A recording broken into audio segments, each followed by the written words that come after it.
Kelompok bersenjata dan gerakan politik Palestina di jalur Gaza Hamas memberikan pernyataan terbaru terkait perundingan gencatan senjata di Gaza yang sedang digelar di Doha, Qatar. Salah satu poinnya adalah menyoroti klaim Perdana Menteri Israel Benjamin Netanyahu.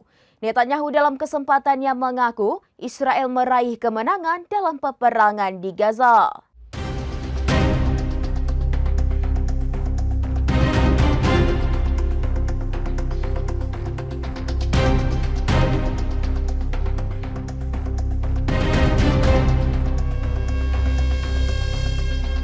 Hamas yang tidak terima menudingnya sebagai penjahat dan kemenangan hanyalah ilusi semata. Kemenangan mutlak yang dipromosikan Netanyahu adalah ilusi besar yang dimaksudkan untuk menutupi kekalahan telak di Gaza seperti yang dikutip dari Al Jazeera pada Selasa 15 Juli. Hamas menyebut pihaknya mampu mengatasi serangan dari musuh Israel. Para pejuang bisa memberikan perlawanan dengan taktik lapangan yang inovatif. Sedangkan terkait perundingan gencatan senjata, Hamas menuding Netanyahu akan mengacaukannya agar tidak ada kesepakatan apapun yang terjadi.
Demikian informasi terkini Syederalon, saksikan terus informasi lainnya. Jangan lupa like dan share seluruh akun serambinews.com.